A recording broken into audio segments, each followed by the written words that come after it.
Welcome, ladies and gentlemen, to the final part of the Ante-Post angle, the final look ahead to some of the races at the Cheltenham Festival, which of course is 2 weeks today, which will be Gold Cup Friday, and what a race that promises to be. We've had a quick look through the handicap weights, and I'm delighted to be joined by Cathryn Fry, a local racing expert from Cheltenham, who will be going through with a fine-tooth comb and trying to pick out some value across the 4 days. We're going to kick off with the Ultima handicap chase, which is on the Tuesday. There's 107 entries in that race. It's over 3 miles and a furlong. Only 24 can run, Cathryn. You've picked out 2 for us. Yeah, I mean, Sam heads the market, but to me he makes more appeal in the Novices chase. 2 I like at the prices and at the weights. First of all, Carol's Destrier. I think, if I just have a quick look here, I believe 11 stone. Yeah, and I believe that best price you can get at Carol's Destrier is 20 to 1.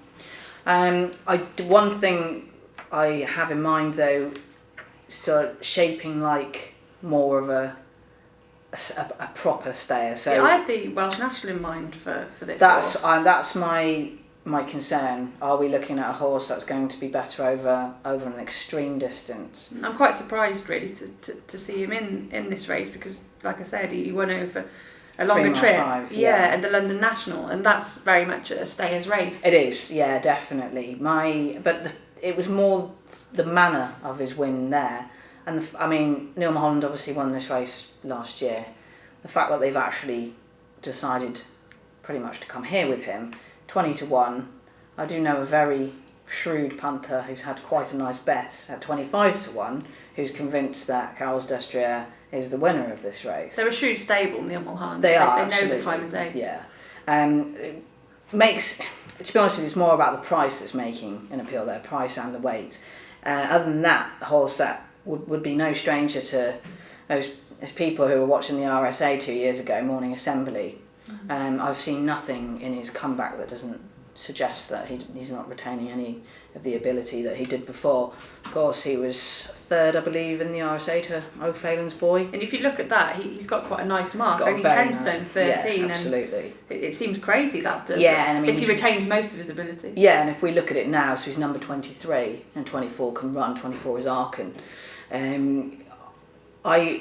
I know that the Grand National is obviously the long-term plan for this season, for the horse, but something, again, his 2 comeback runs in Ireland were probably at trips just a little bit short of his best, but they were run on heavy ground, which take that into account when talking about distance. But I don't know, the fact that they are coming back to Cheltenham, what you're essentially talking about is a Grade 1 horse running in a handicap of 10-13. Yeah, if you look at the top weight, Sausalito Sunrise has got 11 stone 12. He has done very well, but perhaps Morning Assembly would be the classier type. It's got to give a lot of weight to potentially some decent horses. There is, as we were just talking off air there, the likes of Champagne West. To be honest with you, if Champagne West could jump, be all over Champagne West for this. Yeah, I thought he'd be going for the Ryanair, but he's been so disappointing this season, really, in truth. Yeah, and he was beaten the other day when he came down as well. But I think Sausalito Sunrise, I think I read yesterday, they're even thinking about supplementing him for the Gold Cup. Right, yeah, that'd be another massive step up, wouldn't it? Massive step, yeah. Especially when he's been beaten, albeit decent handicappers, right, in Cheltenham. Yeah, again, the race that he won at November is kind of more of again, we're talking about a race for more of your thoroughstayers. That's kind of more, I think Monbeg Dude, he ran in that a few times, didn't he? That, again, we're probably talking about more of an out-and-out stayer. But that, of course, would lead us back onto the whole Gold Cup argument, which we're not here to talk about. But yeah, no, certainly I think Morning Assembly, I think he is around the 16 to 1 mark. Carol's Destrier is 20 to 1. So they're good value, aren't they? And talking of Sausalito Sunrise's race, Upswing ran a really good race there at the open meeting at Cheltenham, off 11 stone. Had a quiet time of it since the Welsh National hasn't actually run. He was pulled up there on very desperate ground, and John Joe O'Neill was speaking to me a little while ago. He was going to run him at Ascot, I believe, but he didn't turn up. So perhaps, they've had this race in mind. At 20 to 1, if he does turn up, he might be a little bit shorter with his course form. He's a good each way chance in my book. Yeah, I can't, if it come about John Joe's horses, I can't ever see the race he won a couple of years ago, Holywell.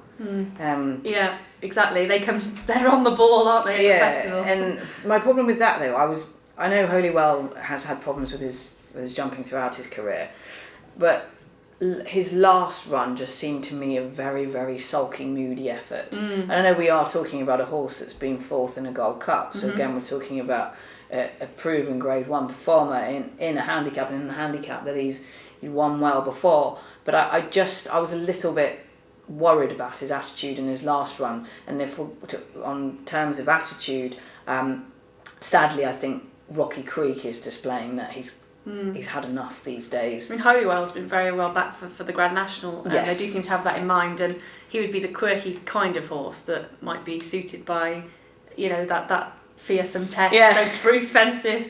Maybe that, make him change his mind a bit about the game. But I agree with you. I do think he's, he's floundering a bit at the minute. And yeah, I mean, he wouldn't have, to be honest with you, he wouldn't have liked the ground much this season. But there was, something about the last run. He didn't look himself at all. He looked to be sulking a little bit, and that is always a worry.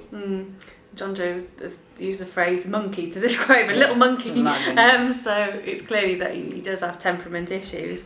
So we've had a good look at that. So we'll move on to the Novices Handicap Chase, which is over 2 miles and 4.5 furlongs. 68 entries for this. Just the 20 can run. So there's such competition for a place in the field. The weights are headed by Ballyalton, 11 stone 10.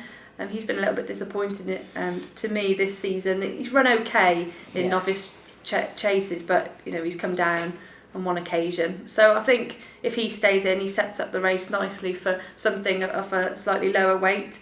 Resorbi's quite high up there for 11 stone 7, and that's one you like, Cathryn. It is, yeah. I mean, he's number 24 as things stand right now, this moment in time. Obviously, he needs 4 to come out, which you imagine that they were.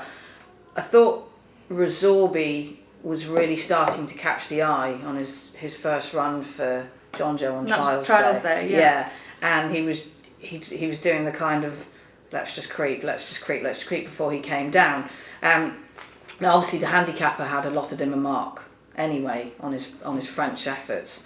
He ran at Trials Day off a mark of 1:38.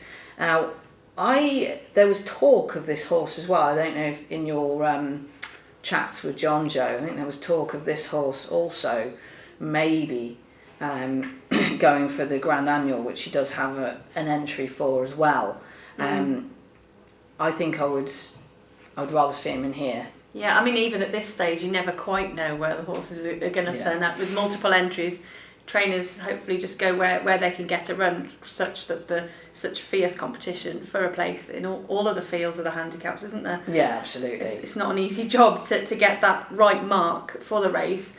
To be able to win it off a decent mark, but also you need to be in a certain window to actually get in the race. So it's not an easy job, is it, Cathryn? No, it's not. But I thought his run, to be honest with you, had he stayed on his feet at Trials Day, I mean, obviously it was horrific ground, wasn't it? I mean, when he lost the meeting. I'm not saying he would have won, but he would have definitely been in the shake-up. And on that performance, that has to put him bang in here. I believe so. I've just got a few computers. That's okay. No worries. I'll just fire ahead with the, my computer's crashed again. Oh dear. The curse of the computer. That's it. They're great when they work, but nightmare when they don't. But a couple that I quite like the look of, really. I was at the Gordon Elliott Yards earlier in the week, and he seems mighty keen on quite a few of his team, and there was a thought that perhaps he might be able to have as many winners as Willie Mullins. I mean, it's not beyond the realms of possibility. He's got such strength in depth in the handicaps, and a lot of favourites to boot as well. And one of the fancied horses that's come in for support since his media day is Killer Crow, and he's off 11 stone 6. A former Willie Mullins horse, and it takes a lot to sort of improve anything from there. But I don't think he'd have to really. On past form, he would be probably bang there in the shake-up.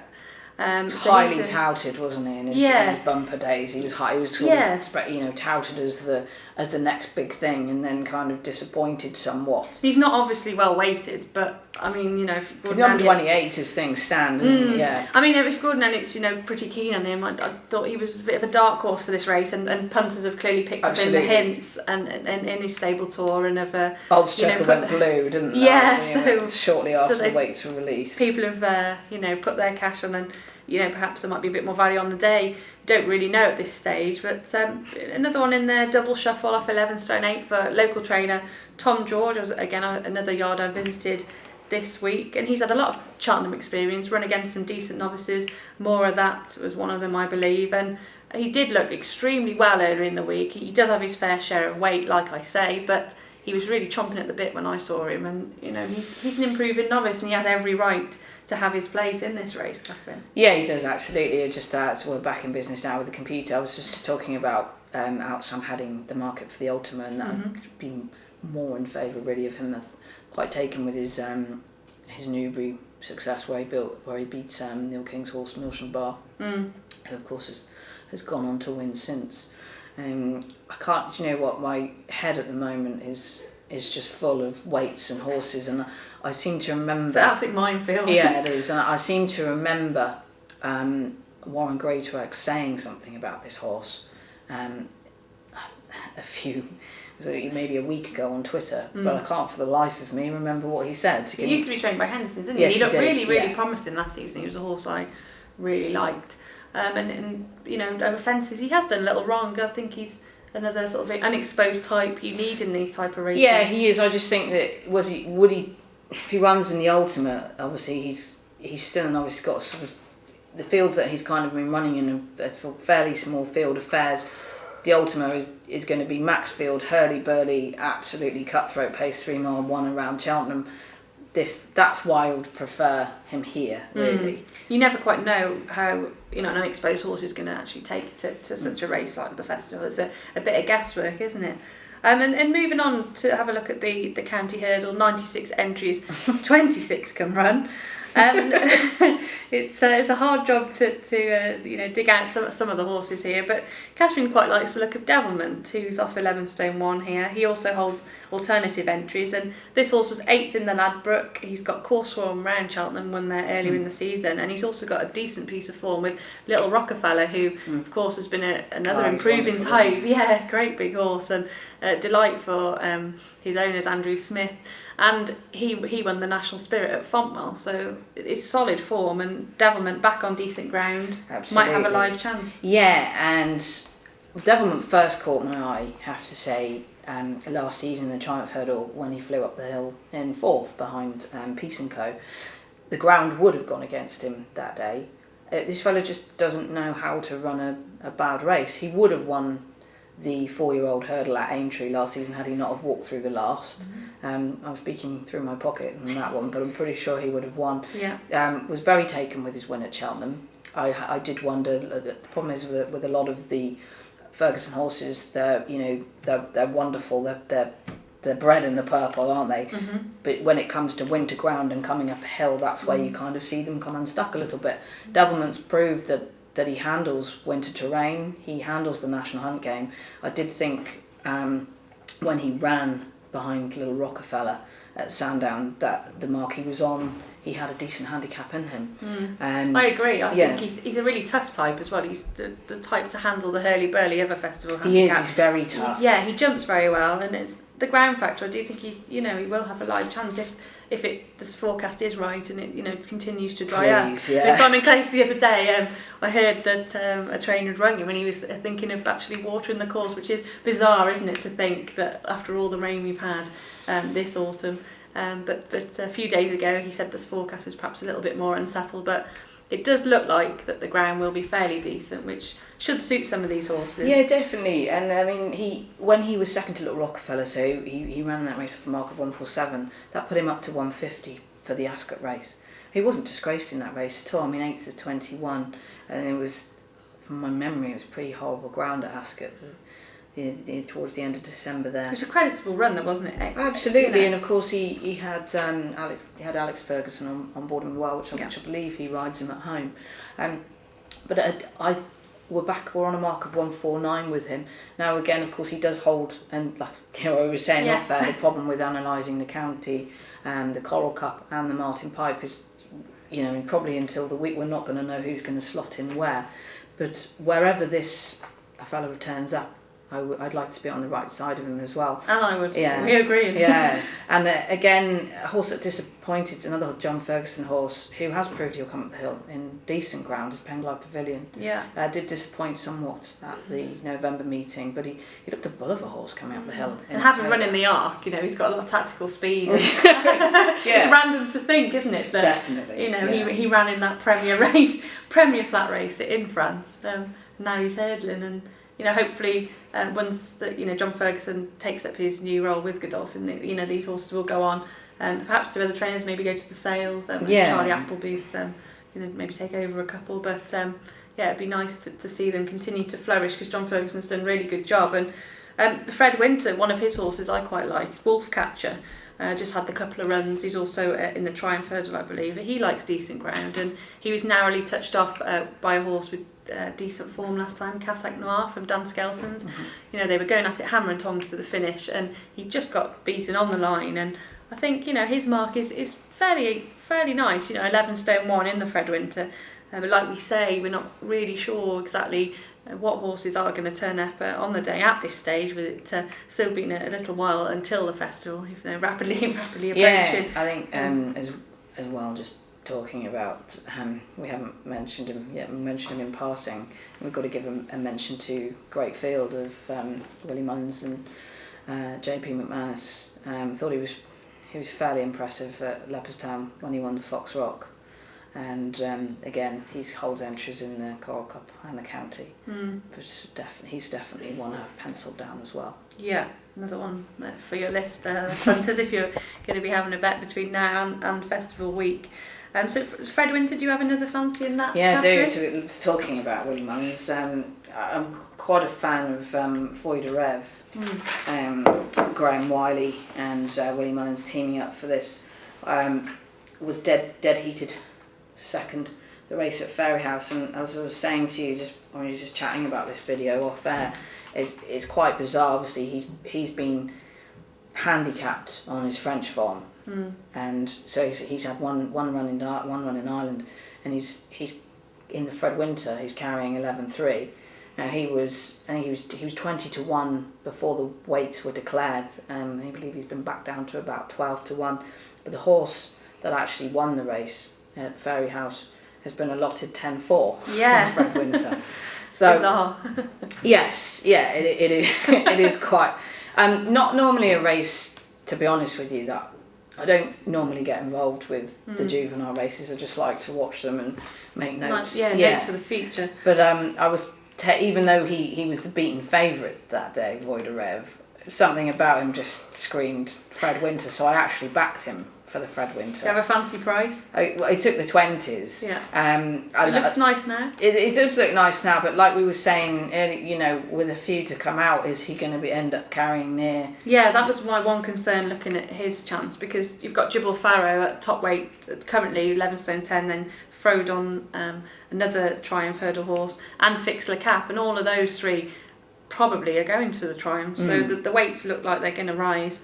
Voix de Rêve will get even more weight. That will be a concern, because I'm sure that there are lurkers, as there always are. And like I said again, nothing that I would really get involved with too much. But what my thoughts, and saw 20 to 1 and just thought, well, okay, I'll have a little bit of that. Yeah.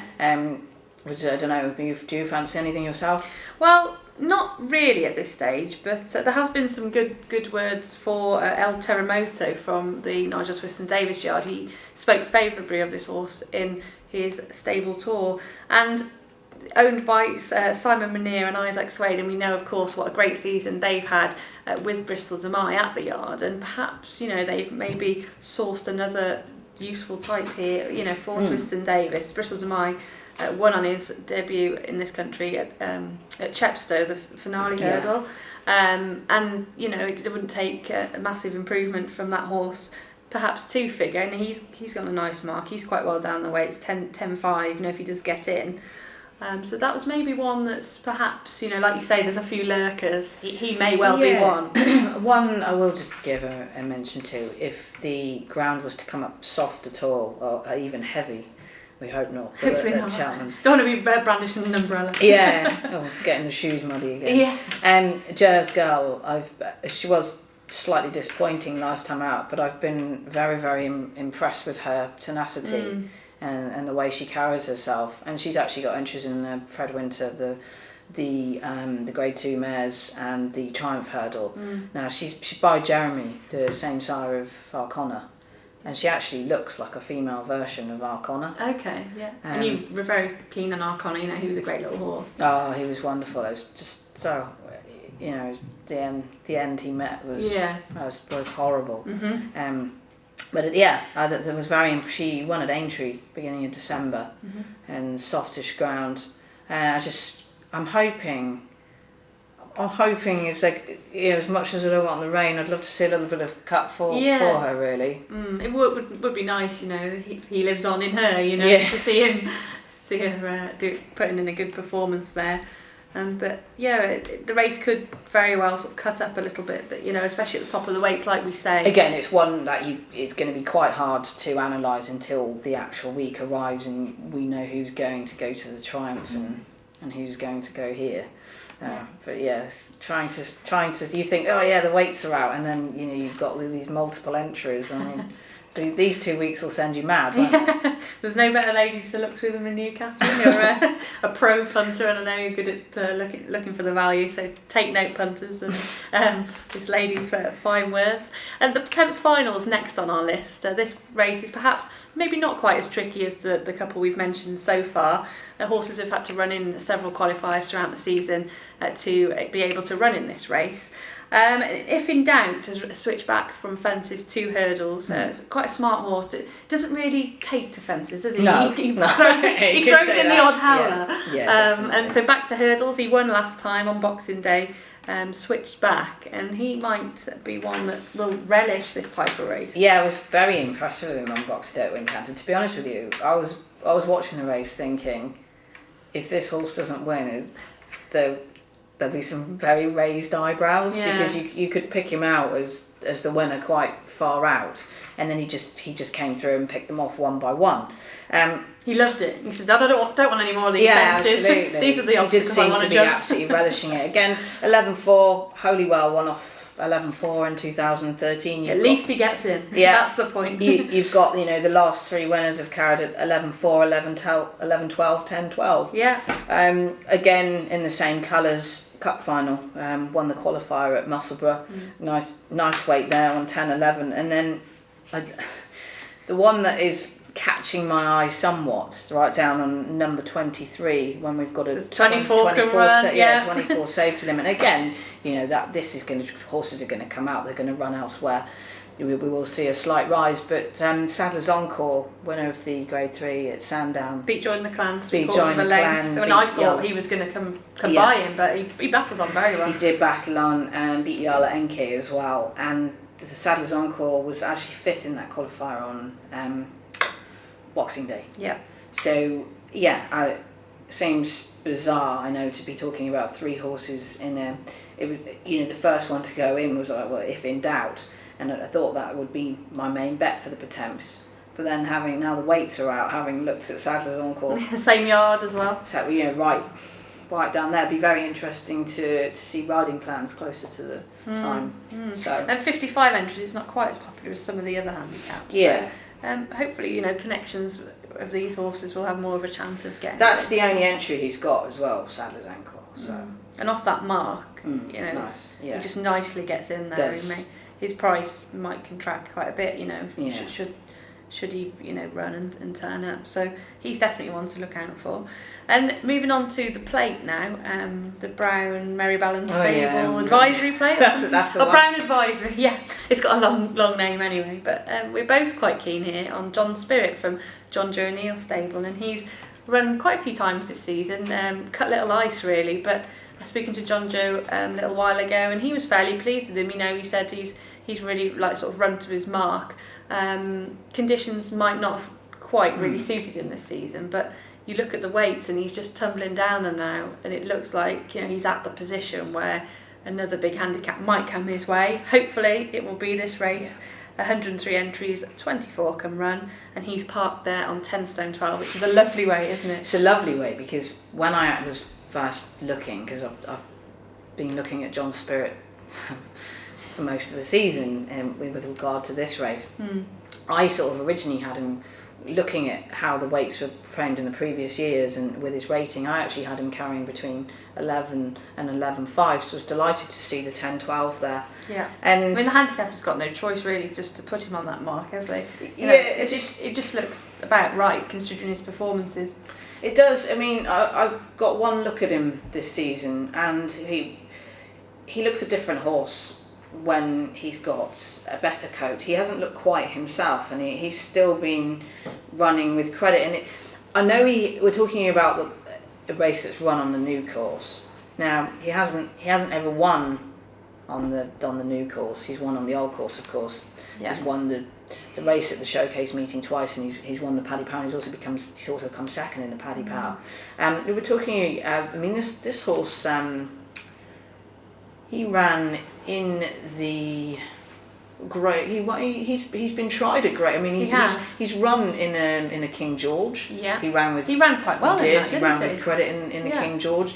You know, he has mixed it with Grade 1 performers. If you look at the kind of the last few runnings of the plate, Dana won off 140, and Ballinagore won off 140 as well. And I think he's on John Spirit 145. The last horse to carry 145 was Mr. McGoldrick, but he was carrying over 11 stone. Right. John Spirit's on 10-12. There's slightly more emphasis on stamina on the new course. Perhaps he might need that though now, considering he's been sort of running creditably but without figuring. Perhaps now he's a little bit older as well. Yeah, there's a case to be made. I just think hopefully, if we get a little bit of sunshine in the next 12 days or whatever it is, he'll have his spring coat and decent ground. He hates heavy ground. Yeah. 4th of 9 on heavy, 6th of 11 on heavy, and 9th of 14 on soft. They're good runs, but he can do a lot better granted a decent surface. It'd be interesting to see, will he regain his partnership with Richie McClellan? Obviously Josh Moore's been riding him. His new course record is 6th, 5th, 4th, 5th, 9th, 6th, 4th. Not disgraceful when you compare it to the old course record, which is 7th, 1, 1, 1, 2. Yeah. But, he will jump round. Exactly, yeah. He does love the place. He does love the place, and I just... You have a soft spot for him. I do, I absolutely love him. He's done me many a turn, and it seems ridiculous to talk about a banker in a handicap, but if you kind of have to put your bankers into graded performers and handicaps, this will be my banker in a handicap. Yeah, I'm totally sweet on him as well. Yeah. I just think he stands out, and John Joe Neal's, like we said, a master of big handicaps. He's going to have this horse trained right for this day. Yeah, absolutely. And Top Gamble's top weight there off 11 stone 12, beat Dodging Bullets last time. Yeah. Stellar season for Kerry Lee. Oh, she's done brilliantly, Kerry. Yeah. And he'd probably give his pilot a good spin if he did turn up, and hopefully he will run well for Kerry. Should that be the case. And next race, just a couple more to go now, is the Kim Muir 24 field of 24 can line up. There's 108 entries this time.